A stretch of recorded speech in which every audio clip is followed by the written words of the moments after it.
Efésios capítulo 2, nós vamos ler os versículos de 1 a 10. E depois vamos pregar hoje, provavelmente até apenas o versículo de número 8, mas até esse domingo, até o 8, fazendo uma pequena exposição bíblica do que seja esta carta, sim, na verdade este capítulo, mas quero destacar na verdade uma expressão, e aí será uma exegese de uma expressão doutrinária, o que significam as expressões filhos, né? Paulo usa muito essa expressão, né? Filhos, né? Ele diz filhos amados, capítulo 5, versículo 1, a imitar o Senhor como filhos amados. Ele fala, capítulo 2, Efésios, versículo 3, filhos da ira. Muito essa questão de paternidade, filiação a alguma coisa, filhos do Pai, filhos da ira, não é? Filhos amados. E hoje nós vamos usar a expressão, capítulo 2, versículo 2, filhos da desobediência. Vamos repetir juntos a expressão desta manhã? Filhos da desobediência. Eu quero extrair desse pequeno ensino, dessa expressão e do capítulo aqui, da parte do capítulo aqui, a compreensão do que o apóstolo Paulo quer dizer e o que significa esse posicionamento, essa sentença espiritual. Esta é uma sentença, essa é uma qualificação. Ele está adjetivando um grupo de pessoas, na verdade, o que nós já fomos e todos nós já fomos, diz Paulo, filhos da desobediência. Vamos ler então a palavra e vamos procurar nesta manhã compreender o que isto significa. Efésios 2, de 1 a 10, nova Almeida atualizada, NAA, assim é lida a palavra do Senhor entre nós. Ele lhes deu vida quando vocês estavam mortos em suas transgressões e pecados, nos quais vocês andaram no outro tempo, segundo o curso deste mundo, segundo o príncipe da potestade do ar, do espírito que agora atua nos filhos da desobediência. Entre eles também nós todos andamos no passado, segundo as inclinações da nossa carne, fazendo a vontade da carne e dos pensamentos, e éramos por natureza filhos da ira, como também os demais. Mas Deus, sendo rico em misericórdia, por causa do grande amor com que nos amou, estando nós mortos em nossas transgressões, nos deu vida juntamente com Cristo, e pela graça vocês são salvos, e juntamente com Ele nos ressuscitou, e com Ele nos fez assentar nas regiões celestiais, em Cristo Jesus. Deus fez isso para mostrar nos tempos vindouros a suprema riqueza da sua graça, em bondade para conosco, em Cristo Jesus. Porque pela graça vocês são salvos mediante a fé.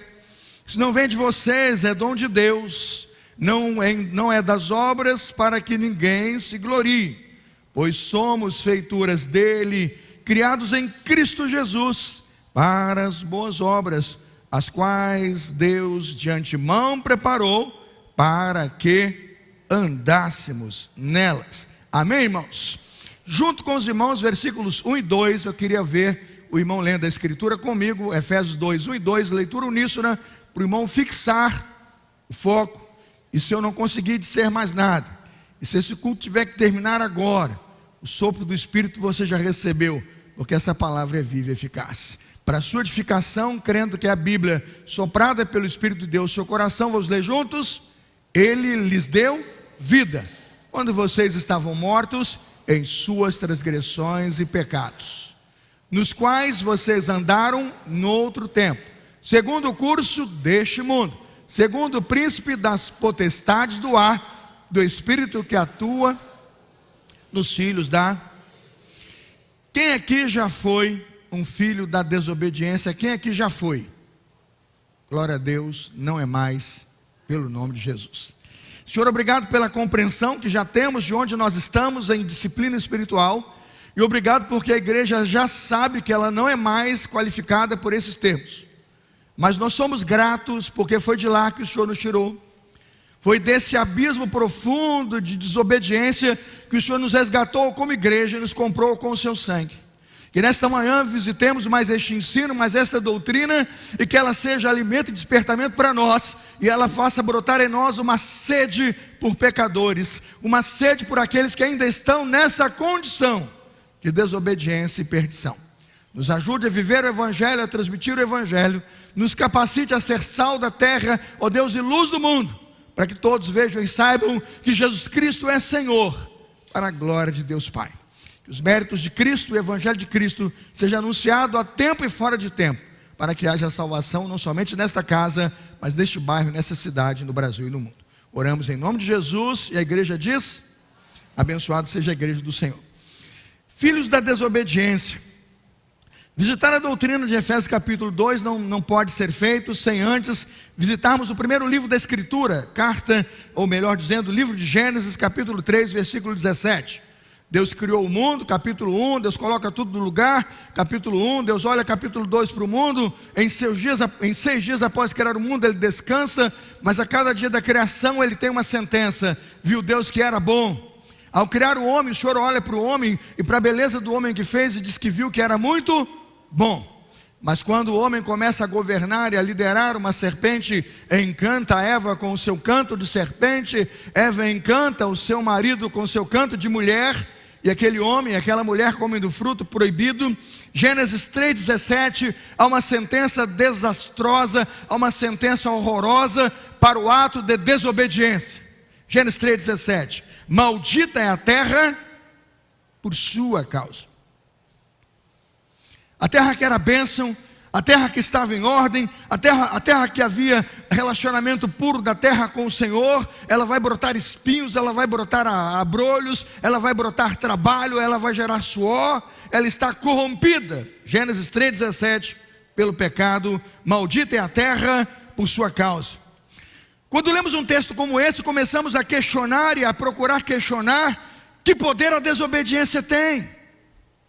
E de onde então essa tal desobediência que nós tão comumente aceitamos e praticamos pode influenciar a minha vida, a sua vida, pode nos colocar numa disciplina ou noutra, colocou o universo, o mundo inteiro numa desordem espiritual. O apóstolo Paulo compreende tão bem a doutrina da desobediência, ou melhor dizendo, a disciplina da desobediência, que a qualifica e a desqualifica em 2 lugares. Romanos 5,19, se a minha equipe estiver comigo e me ajudar, NAA, Romanos 5,19, o apóstolo Paulo diz: porque como pela desobediência de um só homem, muitos se tornaram pecadores. Romanos 5,19. Irmãos, essa doutrina é muito clara e muito dura para nós, e para nos lembrar que aqueles que estão aí no liberalismo religioso, no liberalismo teológico, numa liberalidade de religião, não aceitando mais o livro de Gênesis como um livro de revelação mosaica, e pelo Espírito Santo a Moisés, que nós então recebemos, dizendo que isto é um mito, que isto é uma historinha, ou uma maneira de Deus contar o universo, desqualifica uma doutrina, uma das principais doutrinas do Evangelho. Romanos 5,19, porque como pela desobediência de um só homem, muitos se tornaram pecadores. O que Paulo está dizendo é que um homem real, um homem criado por Deus, pelas próprias mãos de Deus, um homem moldado do pó da terra, não barro, pó da terra, moldado e soprado do pó da terra, se torna, diz a Bíblia, alma vivente, nefesh, e passa a existir. Este homem com existência, com capacidades de existência, com poderes de decisão, com nominação, mordomia, quebra um pacto com Deus, e é este pacto de desobediência a uma ordem simples, ouvida e bem entendida, do fruto que está no meio do jardim, desse não o que? Comerás. O apóstolo Paulo nos dá a doutrina, Romanos 5,19, de que como pela desobediência de um só homem, muitos se tornaram pecadores. Deus por exemplo e por exemplificação, Deus por representação e pura representação levanta um homem e mostra nesse homem, irmãos, entendam isto, como se comporta e como é todo homem, como se comporta e como pensa todo homem, e como todo homem agirá, por desobediência. Mas Romanos 5,19 tem um ensino ainda melhor e maior: desobediência, obediência. Ele diz assim: assim também, versículo parte final, por meio da, veja, obediência. Repita: obediência. Se pela desobediência muitos se tornaram pecadores, pela obediência de um só, de um Adão para outro, de um homem para outro, de uma desobediência para um ato de obediência absoluta. Todas as disciplinas do universo são moldadas e mudadas por um Deus que usou um exemplo e outro, uma disciplina e outra, para abençoar a minha vida e a sua vida. Ele diz que por meio da obediência de muitos, de um só, melhor dizendo, muitos se tornarão justos. Quando o apóstolo Paulo usa a expressão filhos da desobediência, é esta categoria espiritual de Romanos 5,19 que o apóstolo Paulo está apresentando, de que todos nós, por causa do pecado de Adão, fomos afetados por este pecado. Ele diz, porque um pecou, ele diz, todos o quê? Todos pecaram. E quando nós somos qualificados e colocados debaixo dessa condição de pecado, estamos todos nós, todos os homens, separados da glória de Deus e da presença de Deus, porque o pecado separa o homem do Senhor, porque todos pecaram e destituídos estão da glória de Deus.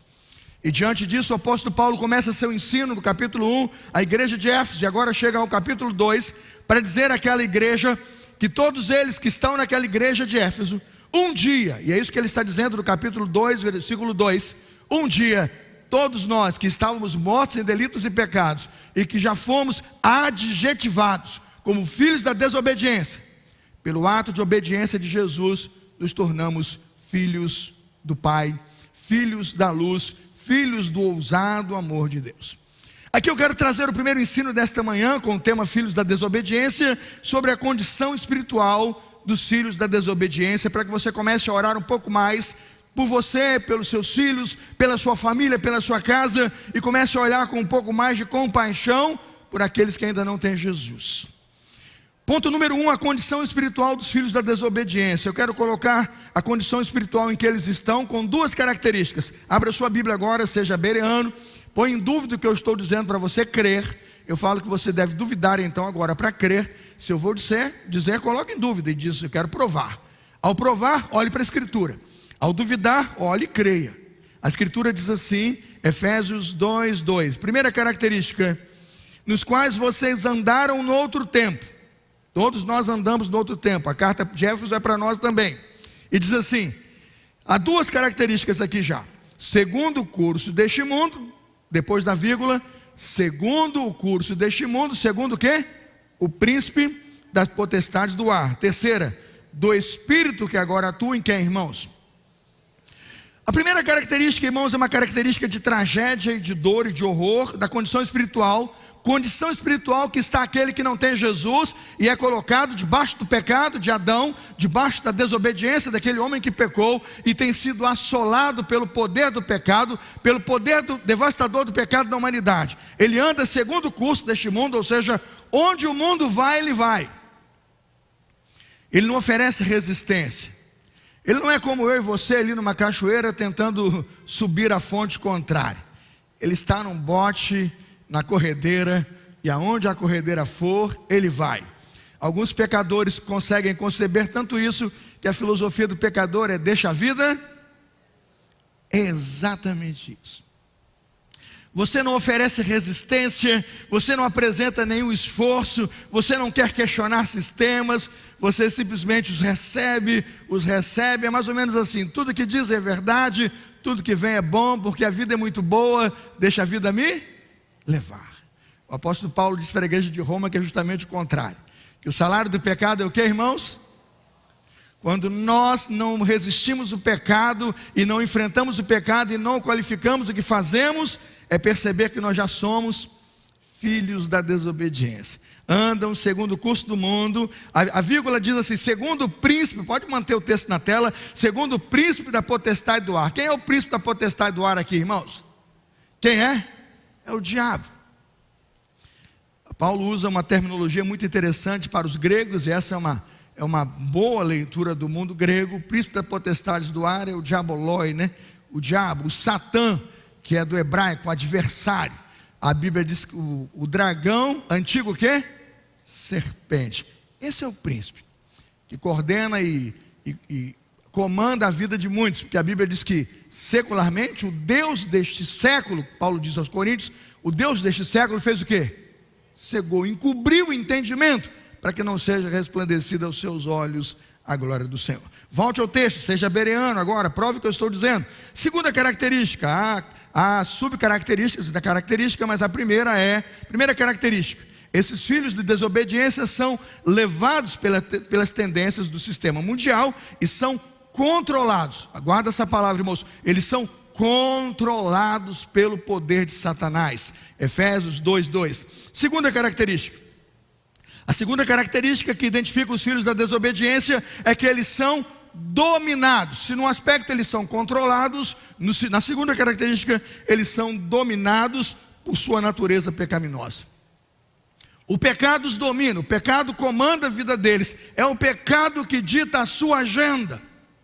Você diz assim: é bíblico isso, pastor? Efésios 2:3, é só seguir o versículo. Efésios 2:3 na sua Bíblia. Entre eles também, diz assim, nós todos. Paulo nunca deixou a igreja de fora e disse claramente quem nós éramos antes de Jesus nos resgatar. Isso aqui, irmãos, é um raio-x da velha natureza. Efésios 2:3. Entre eles também nós todos andamos o quê? No passado. Aí veja como nós andamos: segundo as inclinações da nossa carne. Primeira característica: para onde inclina a nossa carne como filhos da desobediência? Para o pecado. Andamos segundo as inclinações da nossa carne. Segunda característica: fazendo o quê? Fazendo a vontade da carne e do quê? Já conversou com alguém assim? Eu até que tentei resistir, mas eu não o quê? Compulsão, inclinação. Não sei você, quando teve lá os seus pequeninos, né? Vou dar um exemplo assim. Você lá, quando teve os seus pequeninos, não é só por questão de desconhecimento, mas por desobediência. Você com o seu pequenino olhou para o seu pequenino lá e viu as tomadinhas e viu que o dedinho dele era pequenininho. E daqui a pouco ele está engateando, vai para a parede. Para onde é que ele vai na parede? Para onde é que ele vai? Ele vai para a energia elétrica, ele vai para a tomada. É uma tomada de decisão. Eu vou me quebrar ali, né? Ele tomou a decisão de ir para a tomada. Aí você olhou e disse para ele, pequenininho, né? Ele está engateando, entre 1 ano, né? 2, até 1 ano engatia, depois de começar a andar, mas ele tem o desejo de ir para a tomada. Aí você falou para ele, não coloca o dedo, não sei o que, você bateu, bota pimenta, tem que mostrar alguma coisa, passa batom, fica vermelho, tem que mostrar que é perigoso. Fez tudo que você fez. Ele parou de ir? Ele tentou não colocar? O que você fez? Colocou um móvel lá na frente. Quem tem dinheiro compra os adaptadores, né? Pobre coloca o móvel. Eu sou pobre, peguei o móvel, está comprado, já empurra com o sofá. Rico, todo rico, tem dinheiro, vai lá naquele kit coisas importadas, adora gastar dinheiro. Ele pega o negocinho da pontinha e encaixa, aí cobre. Aí a criança fica ali passando a mão, está o quê? Lisinho, porque ele coloca um plástico ali e veda. Agora, por que você tem que fazer isso? Porque a criança tem o quê, irmãos? Inclinação. Todo dia você lê na internet que tem um acidente. Criança foi lá, caiu uma panela de água quente, já leu? Não sei o que, pipoca, fogo, explodiu. Irmãos, é coisa errada, a criança está lá. Tem um tal de comprar bombinha, comprar explosivo, negócio de estalinho. Rapaz, eu lembro que um dia, não sei o que, na praia lá, aquela confusão toda, carnaval, dá uma caixinha para os meninos. Eu falei, meu Deus, eu sou contra. Aí meu sogro, todo mundo, eu comprei uma caixinha de estalinho. Daqui a pouco tá as crianças lá em casa, todo deitado, pá! Eu estava assustado, vinha no meu pé, eu falei, tá vendo? Eu comprei. Eu falei, filho, por que você não joga lá? Porque tem que ser contra a gente, tem que incomodar, tem que agredir. Aí eu falei, de onde vem isso? É do pecado. É a inclinação para o quê? Para o pecado. Quando nós, irmãos, não temos uma obra de regeneração, uma graça atuando sobre nós, irmãos, isso é a maior verdade que a Bíblia nos expõe, para você entender quem nós éramos e como o pecado nos agride e como ele nos afeta. Entenda o texto, versículo 3: nós todos andamos segundo a inclinação, é para o lado de lá que vai, da nossa carne, fazendo, literalmente, irmãos, não é desejando. Preste atenção, é concretizando, fazendo a vontade da carne dos pensamentos. E éramos, aí veja a expressão, por natureza, filhos da ira, como os demais. O que Paulo está dizendo no versículo 2 de Efésios 2, é um alerta a nós cristãos, que esse espírito que atua nos filhos da desobediência, é também exatamente, irmãos, a uma ação do inimigo e um controle que o inimigo tem sobre todos aqueles que não são cristãos e estão dominados pelo príncipe da potestade do ar, por Satanás e por sua condução do homem para o pecado, para o desejo e para a morte. Aí você diz: pastor, mas não é pesado demais o apóstolo Paulo dizer assim, todos nós andamos? Não é forçado demais dizer, todos nós vivemos como filhos da desobediência, porque, pastor, o meu filho, tadinho, nasceu ali puro, bonitinho, quase não desobedecia, eu já com 8 anos batizei ele na igreja, ele não passou por isso. A Bíblia diz que não, que o pecado de Adão e a desobediência de Adão afetou todo homem, e todos nós passamos pelo processo de danificação espiritual, do dano espiritual que o pecado nos causou. Quem quer isso, diga amém.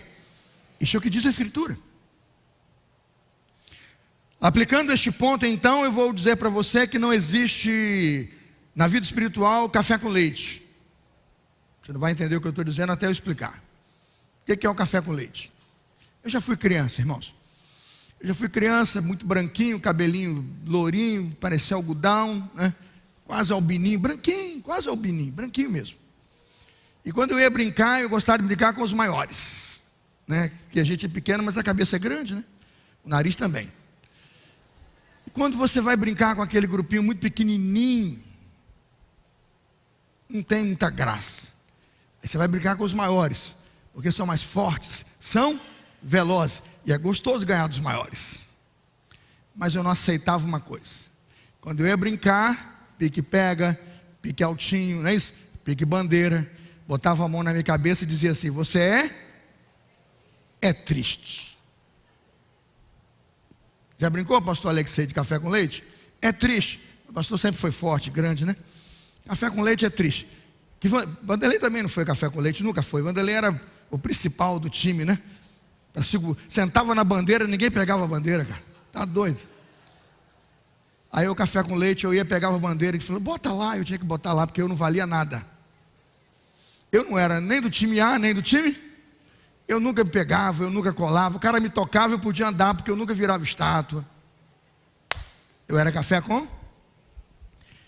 Não seja bobo. O inimigo conta a história mais feia para você, para dizer para você assim: não é bem assim não.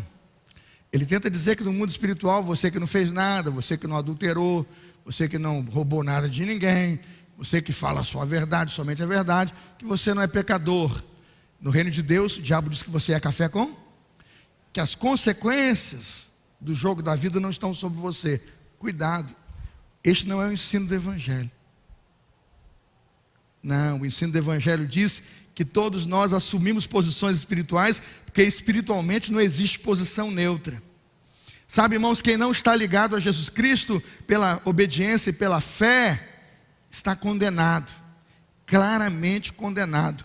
Romanos 6, veja verso 16. Abre, irmãos, isso é doutrina para definir a sua salvação. Isso é doutrina para colocar a sua família no céu ou deixá-la no inferno. Ou você vai ser um filho do amor ousado de Deus, ou vai continuar um filho da desobediência. Vai depender de você. Você está sendo colocado debaixo de um ensino que mostra a sua inclinação para o pecado ou para Deus, que mostra agora como você se posiciona contra as inclinações e ações do príncipe da potestade do ar. Então isso define sua jornada espiritual. Não feche seus olhos, não pisque, olha a Bíblia. Romanos 6,16. Será que vocês não sabem que ao se oferecerem como servos para a obediência, vocês são servos daquele a quem obedecem? Certamente não sabiam, né? Estão comigo, sim ou não? Será que vocês não sabem que ao se oferecerem como servos para a obediência, vocês são servos daquele que obedece? Ou seja, se você decidiu obedecer e se coloca como servo de obediência, você é servo, a palavra aqui é escravo. Escravo, irmãos, não é mordomo não, escravo. Não é trabalhador não, escravo. Porque um servo vai lá, presta serviço, terminou o expediente, ele vai embora. No final do mês ele ganha salário. Escravo tem salário? Escravo tem horário? A palavra não é servo aqui no sentido serviço. É grego, escravo, dominado. Você se coloca para ser controlado. Isso é um ensino. Continua. Você vai ser servo daquele a quem obedece. Agora, Se for do pecado, leva para onde? Se você for escravo do pecado, a desobediência e a ação do pecado conduz à morte. Mas se escravizar pela obediência, se deixar controlar pela obediência, estão comigo? Será conduzido a quem? Com o texto. Não confunda, quase que me confundi aqui. O Francisco já foi ensinando diferente para mim ali. Falou, eu quase que fui. Olha para o texto. Da morte para a obediência, que conduz do pecado que conduz à morte, da obediência que conduz o quê? Isso é muito importante. Porque o que aconteceu comigo e Francisco, que eu quase que fui, é o que muita gente faz nessa doutrina. E isso desvirtua a compreensão do que este ensino é.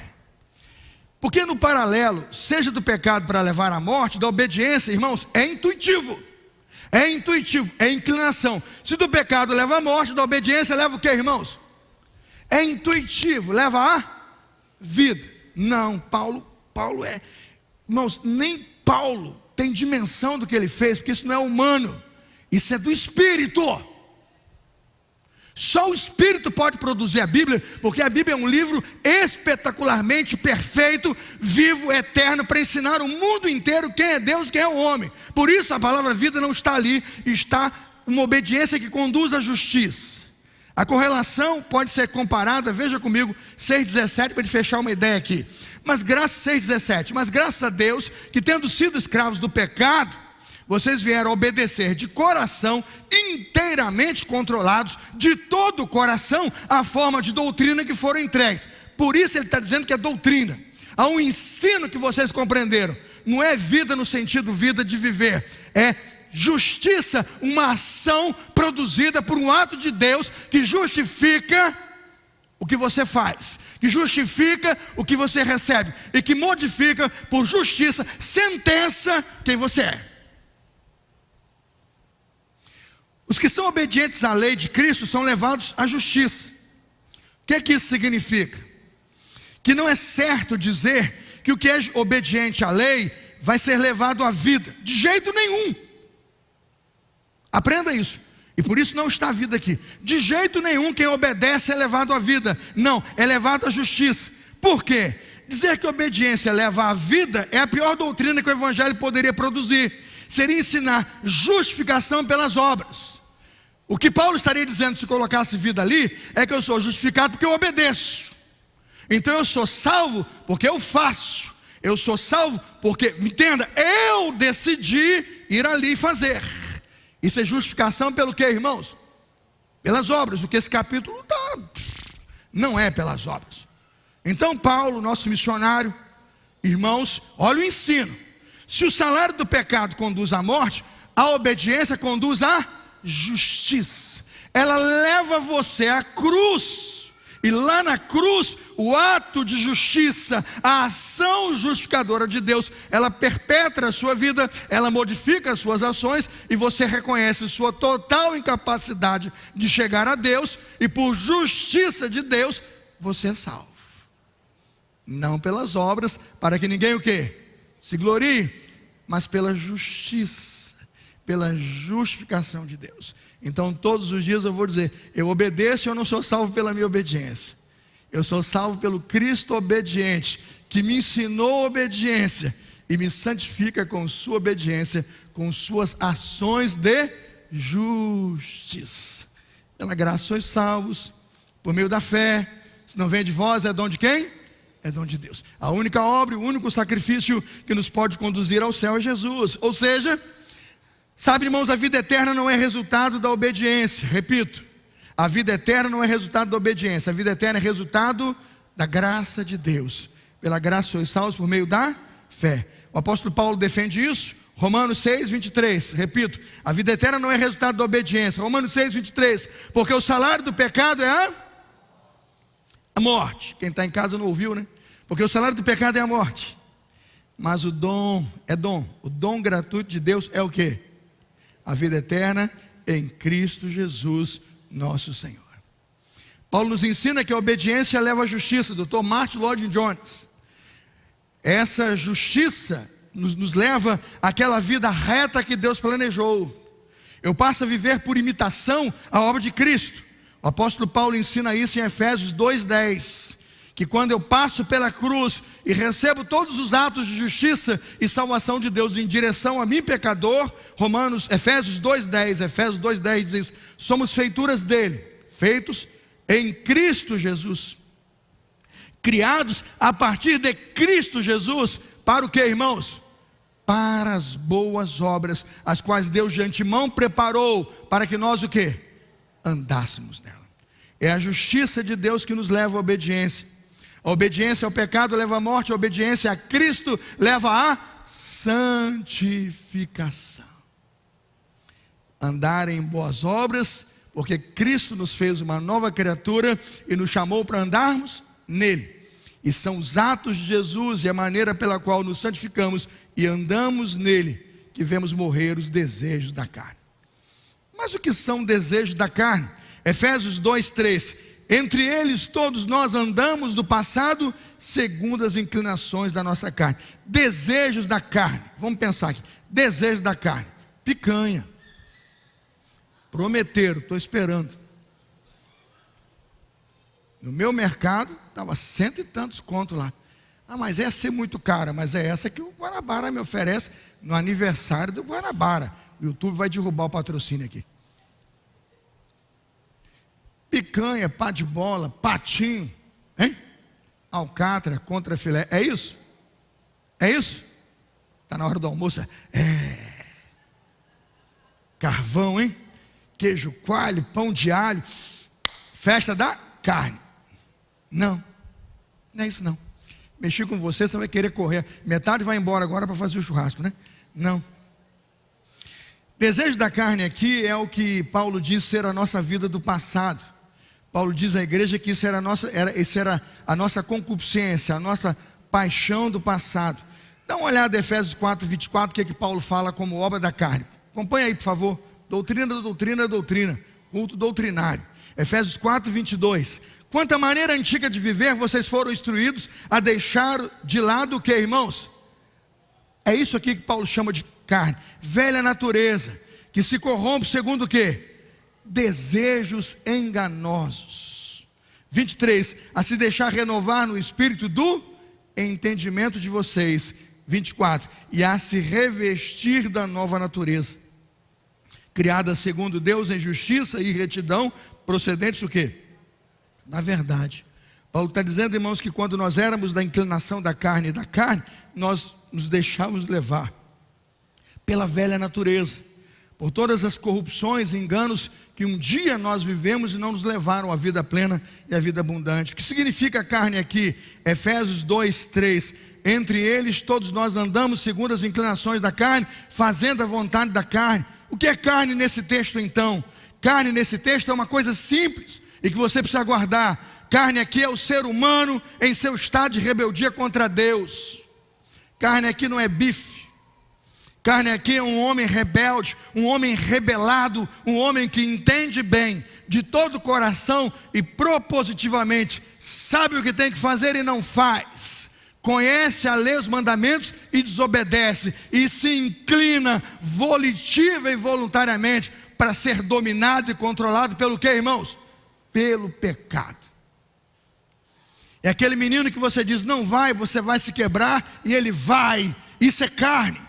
É aquela mulher que você diz não compre, não faça, Deus não se agrada e ela faz. Isso é carne. É o marido que você diz tira o olho dessa vizinha, para de flertar com ela e ele não para. Isso é carne.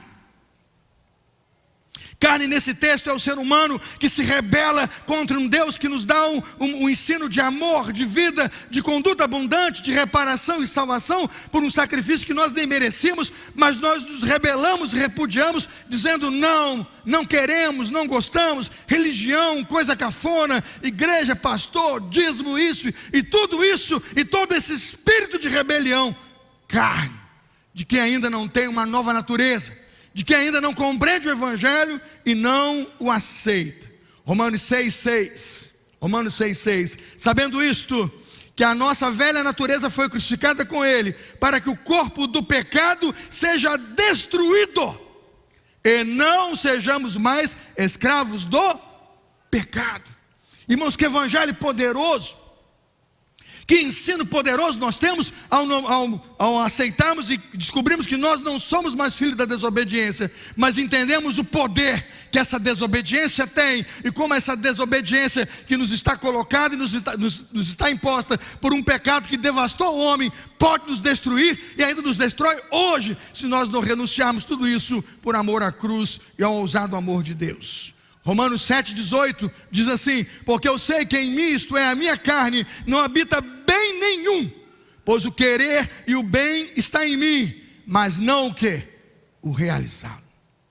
Gálatas 5,16: digo porém o seguinte: vivam no Espírito e vocês jamais satisfarão os desejos da carne.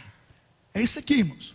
Isso não é aquela carne moída gostosa que você faz com azeitona, picadinha, né? Com cebolinha, salsa, né? Aquele molho, pode ser branco, vermelho, aquele molho, já está com fome agora. Não é isso não, irmãos. Carne é coisa séria.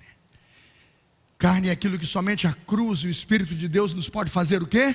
Dominar. O apóstolo Paulo é tão cuidadoso com o ensino da carne que ele fala: o Espírito milita, a palavra é militar, milita contra o quê? Contra a carne.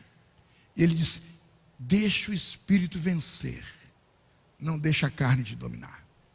Vai andar no trem hoje? Anda no trem hoje, faz um vídeo. Se você sair vivo, você vai ver o que é carne. Roupas, fantasias, droga, bebida, já circula tudo abertamente. Não há nada o que esconder. Ontem minha secretária chega com café, pãozinho comprado para nós, e o depoimento dela na minha mesa foi o desafio do trem de Santa Cruz a Campo Grande. Biquíni, maiô, não sei o que, bebida, droga, fala, prostituição, conversa tola. Eu fiquei meia hora, quase que pagando meia hora só para ouvi-la, né? Falei: estou te pagando para você ficar conversando aqui, ó. A gente conversando sobre o comportamento absurdo, absolutamente absurdo, das pessoas dentro do trem, porque estão dominadas pelo quê? Carne. Dominadas pela carne.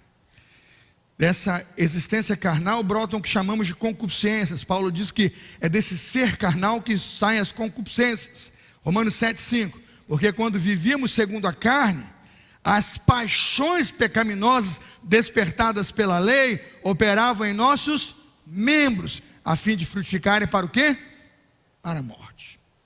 Pastor, sermão pesado, doutrinário, vou ter que ver de novo. Não, pega o boletim, está na capa. Você nem se deu conta que eu estou lendo o boletim, né? Eu anotei o boletim que você tem, eu estou lendo aqui, ó. Está tudo aí. Eu vou dizer para você que o que eu estou dizendo aqui não está faltando uma vírgula. Eu estou lendo o boletim dessa manhã, que eu sei que você às vezes pega, vê o aniversário e depois guarda. Lê a pastoral de hoje. Esse ensino está aí para lembrar você que nós temos que dominar e não nos deixar dominar por essa concupiscência carnal. Efésios 4,18 diz: tendo o seu entendimento obscurecido, separados da vida de Deus, que Deus concede por causa da ignorância em que vivem, pela dureza do seu coração. Eu vou aplicar, isso aqui eu não botei no boletim não. Vou aplicar e terminar esse ponto. O ser humano, diante da inclinação para a carne dessas concupiscências, ele vai ter sempre dois aspectos a decidir. Como lá no Chile, polo negativo, frio, né? Positivo, calor. Um extremo é deserto, calor demais, um extremo é frio demais, e no meio, essas duas forças se encontram. E elas estão em conflito. Por isso o mundo é equilibrado, polo positivo, polo negativo. Há dois polos para você se posicionar aqui: a autonomia do pensamento do ser humano. Esse é o ensino da filosofia. Se você procurar o coach, ou os pelagianos, e até alguns que de repente vão pela remonstrância equivocada, vão dizer que você vai ter que decidir pelo seu pensamento, que você que tem que escolher, e que você é autônomo. É você e você é autônomo. Aí vai ser, presta atenção, o seu achismo, sua verdade, suas escolhas e seu direito. Seu filho bota o dedo, quando ele está na autonomia do pensamento humano, ele bota o dedo em risco para você e diz: pai, essa é a sua verdade, eu tenho a minha. Autonomia do pensamento o quê? Humano. Eu não estou nem ensinando a minha verdade, eu estou falando sobre a verdade de Deus. mas ele não quer ouvir a verdade de Deus. E ele pensa que aquela verdade de Deus que é o absoluto é minha. Então ele relativiza, porque Deus não está na conta. Aí entre ele e eu, ele fica com quem? Ele fica com ele mesmo. É a chamada autonomia do pensamento humano. Eu vou pela segunda linha e abracei para a minha vida a submissão à instrução de Deus. Compreenderam a diferença? Submissão à instrução de Deus. Eu olhei a revelação de Deus, eu olhei o Filho de Deus, eu entendo que Cristo é o Filho de Deus, eu entendo que eu me afastei do Deus Criador de tudo isso, porque eu sou criacionista. O mundo não é uma explosão, não é um caos. Eu fui criado por um Deus, eu tenho uma cosmovisão cristã. O mundo e o universo caminham para um propósito. E quando tudo isso está na minha cosmovisão, eu leio a Bíblia, eu entendo então que a verdade de Deus é absoluta, que a verdade de Deus é suficiente, que a palavra de Deus é verdade. E minha mente então é cativa pelas leis de Cristo, e isso me cativa e me conduz em Cristo à obediência dos ensinos de Cristo. Quem crê, diga amém. Não há nada mais poderoso que isso, irmãos. Não há nada mais verdadeiro que isso, irmãos. Não deixe relativismo, filosofias, positivismos, coaches cativarem sua mente, porque você vai para a autonomia do pensamento humano. Enganoso é o coração do homem, irmãos. A mente humana não nos pode salvar, irmãos. Nós somos finitos, irmãos. Mas o Deus do infinito, o Deus eterno, desceu de sua glória infinita, dizendo: eu amo você e eu vou entregar a você uma revelação. Ele o fez num verbo encarnado, o seu Filho, e pelo seu Santo Espírito nos deu a sua palavra de que Ele criou o mundo, de que o mundo foi invadido pelo pecado, mas que Ele restabeleceu e resolveu o problema do pecado pelo sangue de Jesus, e que Ele vai nos encontrar no final deste caminho com um Cristo num trono coroado, e que nós, igreja, lavados, remidos, perdoados, justificados pela graça dele, nos encontraremos com ele. Isto não é um pensamento humano, isto é a razão de ser do homem, isto é o Deus do universo falando conosco. Quem crê, diga glória a Deus. Vença o pecado com os absolutos da verdade de Deus. Jogue sua autonomia no lixo e diga: sem Jesus eu nada posso fazer.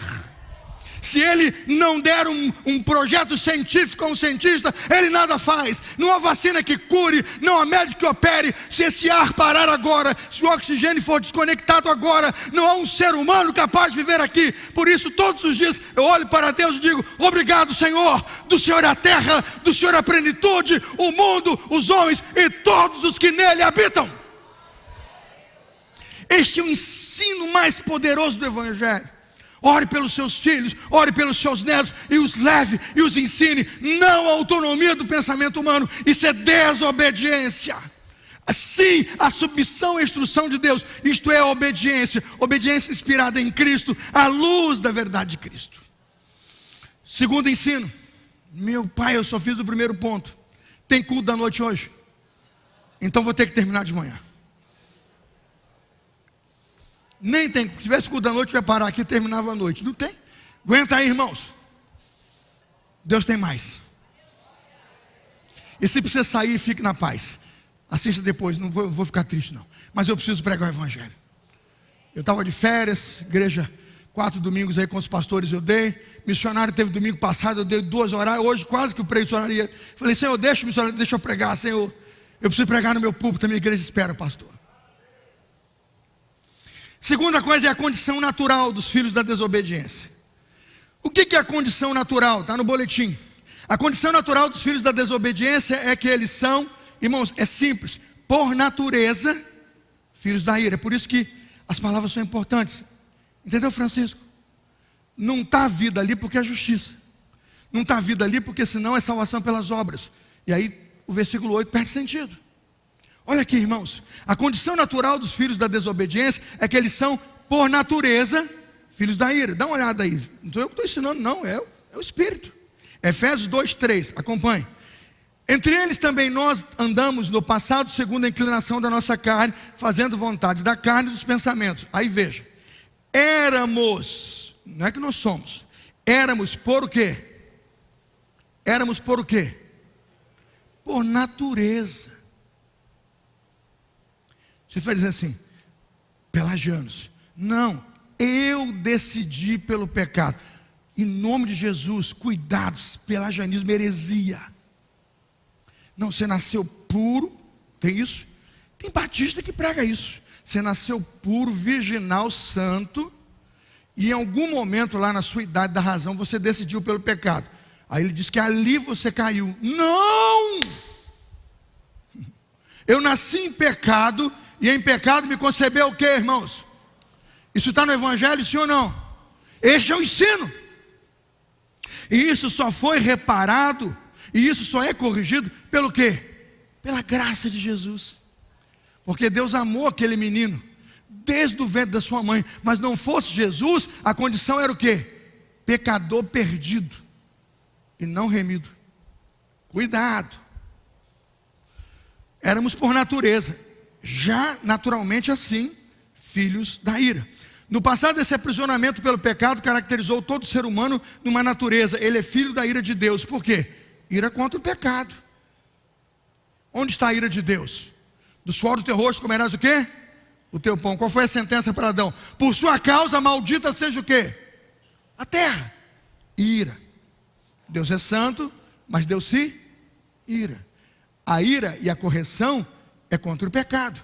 Você acha que Deus coloca Jesus na cruz e o crucifica num espancamento algoz, irmãos, chibatadas do Império Romano, o inocente, cortando sua carne, cortando sua pele, um coroamento de espinhos, um cravejamento de mãos e pés? Isso é agradável, irmãos?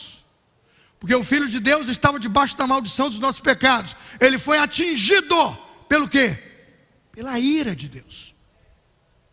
Para que pudesse haver um preço que seja o pagamento pelos nossos pecados. Sabe por que Jesus levou aquela coroa de espinhos, aqueles cravos? Para que do sangue de Caim pudesse clamar, do sangue de Abel pudesse clamar um perdão que alcançasse Caim. Porque Caim não é boa gente não. Caim matou o quê? Abel. E como fica essa conta? Não fecha. Porque aquele maldito mata o pobre do irmão e sai dali até corrigido, exortado, mas aquilo não paga. Mas no dia que Jesus disse: consumado está, perdoado está, o sangue que clama da terra está perdoado, porque o sangue de Deus inocente foi derramado. A conta fecha porque é um ato de justiça de Deus. Porque na morte de Jesus está a expiação e o pagamento pelo que, irmãos? Pelos nossos pecados. Aquilo não é um espancamento gratuito, aquilo não é fortuito. Ele diz: Pai, se for possível, afasta de mim o quê? Este cálice.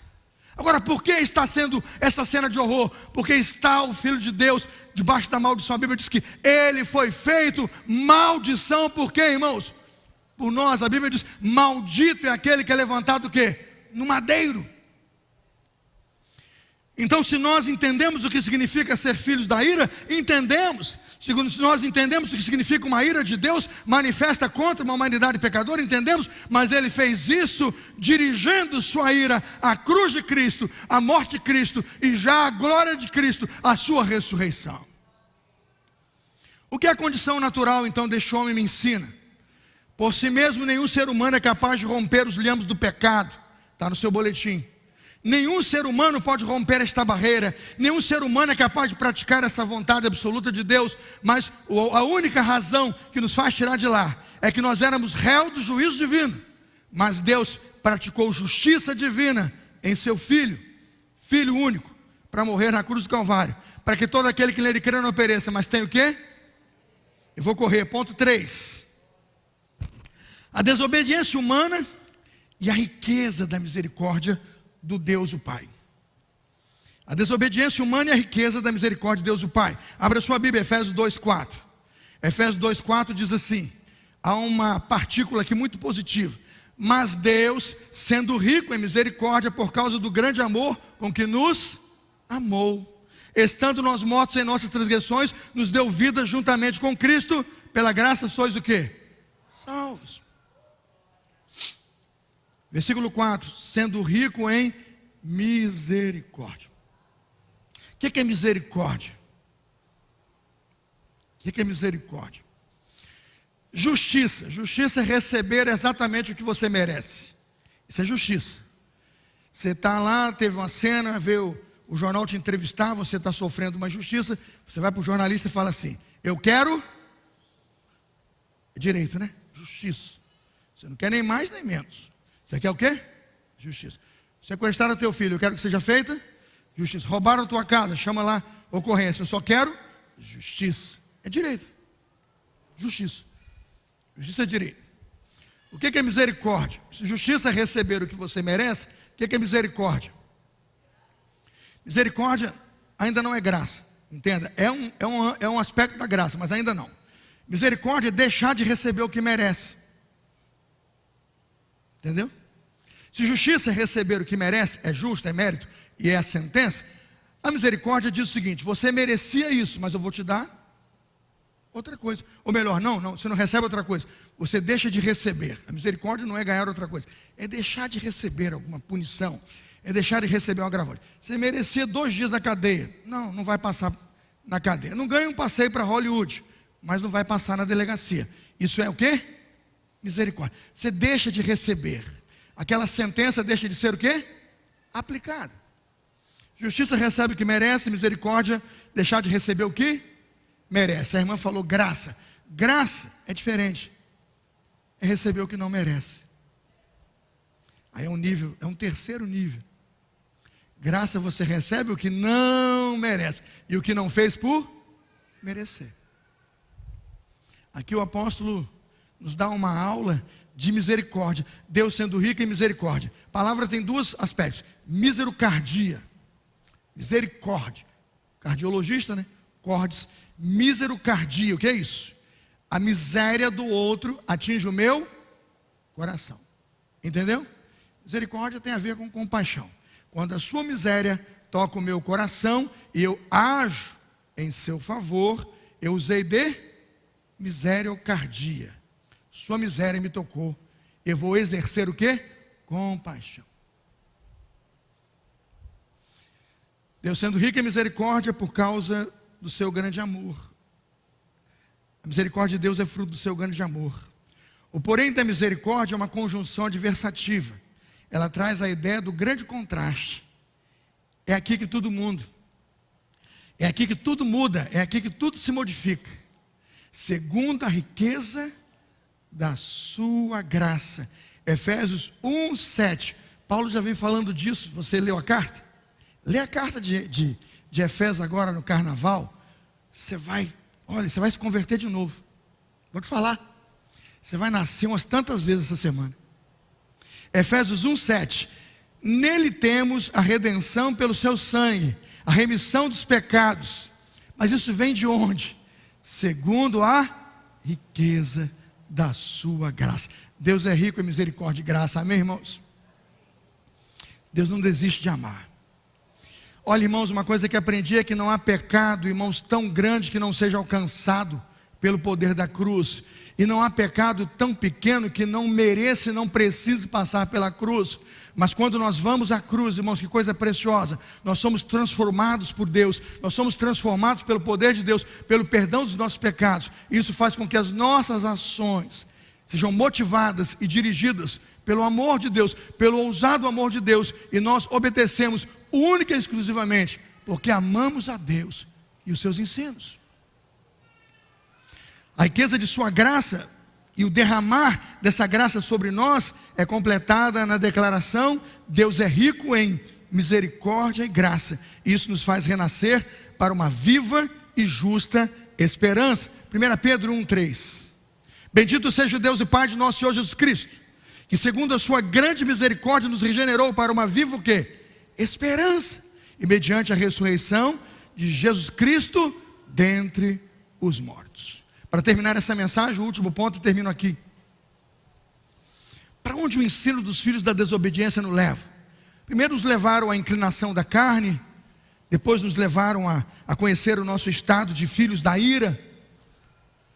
Neste momento agora do texto, nós passamos a conhecer que nós éramos filhos da desobediência, mas isso foi modificado pela riqueza da graça e do Evangelho de Cristo, pela riqueza da misericórdia de Deus.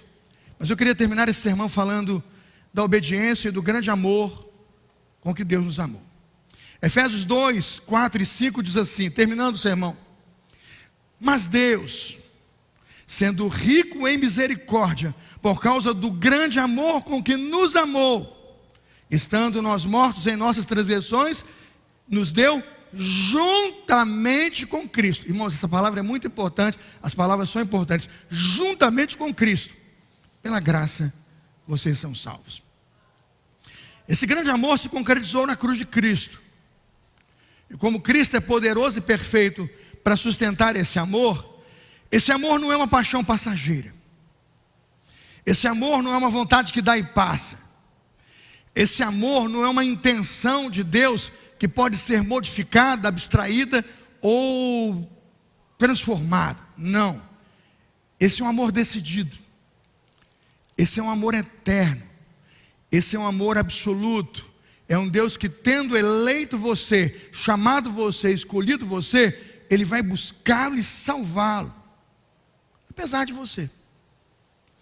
Vai transformá-lo, vai mudar seus comportamentos. Ele vai matar você e vai fazer você nascer o quê? De novo. Isso é o poder da sua ressurreição. E você diz: pastor, mas algumas coisas na vida parecem nos mostrar que existe um poder ou alguma coisa que nos afasta desse amor. Em algum momento eu me sinto distante dele. Você pode se sentir, porque você pensa que o amor é um sentimento. Deus não desiste, porque para Deus o amor é um mandamento. O novo mandamento vos dou, que vos ameis, assim como Ele já ama assim. Ele quer ensinar você a amar assim. Fique de pé. Evangelho de Romanos, capítulo 8. Romanos 8, 35. Não perca a oportunidade de abrir a sua Bíblia e entender que você só não é um filho da desobediência e não está nessa inclinação da carne agora de manhã, num bloco desse da vida perdido, porque você foi alcançado por um amor irresistível. Paulo chama de ousado amor de Deus. Romanos 8, que versículo que eu disse que eu ia começar? 35, então vamos lá. Romanos 8, 35, vou ler na NAA, está aqui melhor. Está lá. Quem nos separará do amor de Cristo? Vão até tentar. Preste atenção no primeiro objetivo que tem para te separar: a tribular. Tribulação não é dificuldade, irmãos? Você não sente vontade de balançar? Tem gente que passa por grande tribulação e esfria, deixa de ver a igreja. Quem nos separará? Será a tribulação? Angústia. Davi fala assim: angústias do inferno de mim se apoderaram. Aí ele diz: torna-me dar a alegria da sua. Ele está caidinho. Perseguição. Onde está o Senhor que não me protegeu dos meus inimigos? Quem me separará do amor? Tribulação, angústia, perseguição. Fome. O Senhor diz na Bíblia que nenhum dos teus servos vai passar a mendigar o pão. Eu estou aqui com meio quilo de arroz. Faz o arroz que multiplica. Nudez, perigo ou espada. 36, está escrito: por amor de ti somos entregues à morte continuamente. Fomos considerados como ovelhas para onde, irmãos? Como ovelhas do matador. Agora, o que Deus faz com tudo isso? 37, quer ler comigo? Em todas estas coisas somos mais que vencedores por aquele que nos amou. 38, porque estou bem certo de que nem morte, nem vida, nem anjos, nem principados, nem coisas presentes, nem porvir, nem o quê? 39, nem altura, nem qualquer outra nos poderá separar, que está em Cristo nosso Senhor. Irmãos, certo eu estou. Irmãos, isso é a doutrina do Evangelho mais poderosa que podia ser pregada aqui nessa manhã. Certo eu estou que morte, vida, anjo, principado, potestade, presente, porvir ou qualquer outro poder, altura, profundidade ou criatura, isso não pode separar você. Irmão, se você é salvo, é salvo. Porque se você não é, está perdido. Eu não conheço nada mais poderoso do que o Deus que escreveu esta verdade e a revelou por amor a você, para dizer: eu vou salvar você. Você só precisa espelhar a obediência do meu filho em você. A obediência do meu filho em você será vista pela sua santidade. Santificação sem a qual ninguém verá o quê? O Senhor. As obras de Jesus na cruz nos levam à santidade. E sem santidade ninguém verá o Senhor. Passe pela escola da santificação. frutifique todas as boas obras que Deus preparou para você antes da fundação do mundo. Efésios 2, 10. Obras que Ele preparou, boas obras que Ele preparou em Cristo para você. E você é santificado por Deus, não por você. Pelo sangue dele aspergido em você. Você verá que a tribulação vai vir, a angústia vai vir, a fome vai vir, a espada vai vir. Mas em todas essas coisas somos mais que... Aí você diz, mas onde está a obediência nesse negócio todo? No maior exemplo que nós podíamos receber, Filipenses 2,5, bota na tela. Filipenses 2,5, eu vou terminar. Filipenses 2,5. Irmãos, atos de obediência são espirituais, e a posição aqui é espiritual. A posição é filho da desobediência, filho da ira, o filho do amor de Deus, filhos do ousado amor de Deus. Não há café com leite aqui. Filipenses 2,5 a 8, vamos ler juntos? Tenham entre vocês o mesmo modo de pensar de Cristo Jesus, que mesmo existindo na forma de Deus, não considerou ser igual a Deus algo que deveria a qualquer custo. Continua. Pelo contrário, esvaziou-se, atenção irmãos, esvaziou-se a si mesmo, assumindo o quê? Escravo. Tem que se escravizar para a obediência, tem que aceitar e se fazer servo, tornando-se o quê? Semelhante aos seres humanos, e reconhecido em figura humana. Vamos lá, irmãos, agora é interessante. Reconhecido em figura humana, ele humilhou-se, tornando-se o quê? Não, irmãos, desobediente. Não, irmãos, desobediente.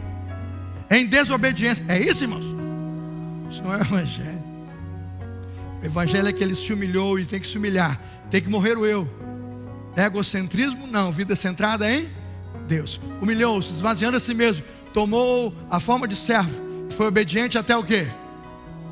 A obediência é momentânea, temporária, secundária. Obediência da cruz à morte. Vão te bater, vão te humilhar, vão te perseguir. Da altura pode cair. No passado alguma coisa para envergonhar, mas nem presente, nem passado, nem a morte, nem a vida, nem qualquer outra criatura nos poderão separar do amor de Deus que está em Cristo Jesus. O quê? Mas ele humilhou-se, tornando-se o quê? Obediente. Filhos da desobediência não são filhos do amor de Deus. Filhos da desobediência são filhos das potestades do ar, das inclinações da carne. Como nasce um filho da obediência? Ele nasce assim. O exemplo é assim. Tem um Deus eterno, um Filho eterno. São Deus coexistentes, Pai, Filho e Espírito Santo. Um dia o pai conversa com o filho e diz: eu tenho um homem falhando lá embaixo. Meu filho, vamos amá-los. Sim, pai, vamos amá-los. Mas pai, o que eu tenho que fazer? Você tem que amá-los. Mas eles são ruins, pai. Tem povo presta não. É, meu filho, mas eu prometi amá-los. Eu os criei por amor. Eu vou resgatá-los por amor e vou trazê-los à minha presença. Pai, o que eu tenho que fazer? Desça lá e resolva o problema deles. Ele desceu da sua glória, de seu poder, de sua majestade, tornou-se um homem encarnado, nasceu de uma virgem, por 12 anos desapareceu até que apareceu.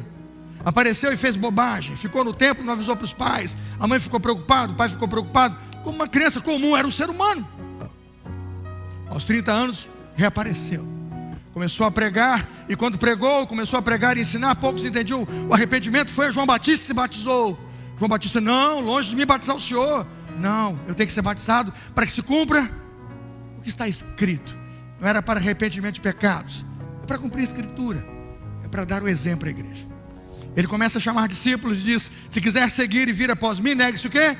A si mesmo, tome sua cruz. Após dizer tudo isso, ele começa a pregar o evangelho, começa a ensinar o evangelho de Deus, as boas novas do evangelho de Deus, que são a morte e a ressurreição dele. Ele mesmo dizendo para Nicodemos: eu vim para morrer por você. Ele disse para Nicodemos: Deus amou o mundo para dar o seu filho, ele, o único filho, para que você que nele crê não pereça, mas tem o quê? Chegou um momento em que ele percebeu que todos iam abandoná-lo, ele sabia disso.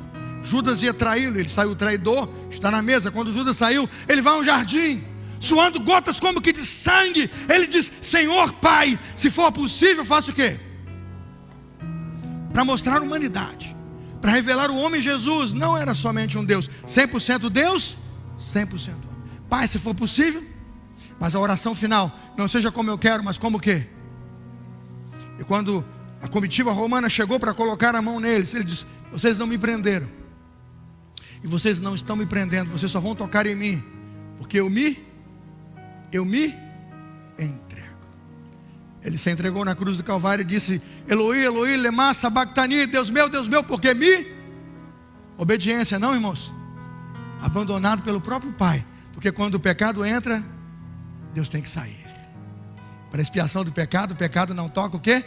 Na santidade de Deus. João, cuide da minha mãe, João. Ame minha mãe. Pai, perdoa-lhes porque não sabem. Mas a frase mais importante: está pago, tetelestai. Está o quê? Consumado. Foi à sepultura e ressuscitou. De lá saiu para a sua vitória, para que você pudesse experimentar o poder da sua ressurreição. Quando você quiser falar de obediência, não fale de Adão, aquele foi desobediente. Fale de Jesus, obediente até a morte. Porque para Jesus o sentido é o ousado amor de Deus. Não é uma paixão qualquer, não é um lugar qualquer. É o evangelho mais poderoso que vos prego hoje. O evangelho de um filho obediente, que nos ensinou obediência com sua vida e morte. Morte de cruz. Que para tanto o Senhor nos abençoe. Senhor, obrigado pela mensagem pregada hoje, e pela certeza que essa igreja não olha para a carta de Efésios da mesma maneira. Nós não trataremos esses versículos da mesma maneira. Nós não olharemos para ele da mesma maneira, porque em cada palavra, em cada expressão, há um sentido espiritual poderoso, e nós o verificamos nesta manhã, com o peso e com o custo da salvação das nossas almas. Quando leio essa doutrina, é a minha lembrança única como pastor de agradecer ao Senhor, porque pela graça sou salvo, por meio da fé, porque creio em Jesus. Isso não vem de mim, é dom do Senhor, nunca virá das obras, para que eu delas não possa me gloriar. Obrigado, Jesus. Obrigado, Senhor. Obrigado, Espírito Santo, porque sopraste este ensino na vida do apóstolo Paulo, um homem simples, muito culto, mas simples, um homem culto, mas temente ao Senhor, que nos ensinou, ó Deus, tão poderoso e precioso evangelho, servindo a igreja de Éfeso, serviu a nós hoje, e com certeza recebemos esse evangelho capaz de transformar as nossas vidas. Que o mais perdido pecador que está aqui entre nós entregue sua vida a Jesus, para que não pereça, mas tenha vida eterna. Que o filho desobediente que está aqui hoje, que o filho da desobediência que está aqui hoje, inclinado para o pecado e para a carne, que tem prazer no pecado e que faz o pecado de todo o coração, que ele hoje dele se arrependa e caminhe até a cruz, cedendo lugar a essa luz, espaço a esse evangelho, por causa do ousado amor de Jesus. Assim eu oro, abençoa minha igreja nesta manhã, em nome de Jesus. A igreja diz: vamos cantar e vamos louvar o Senhor.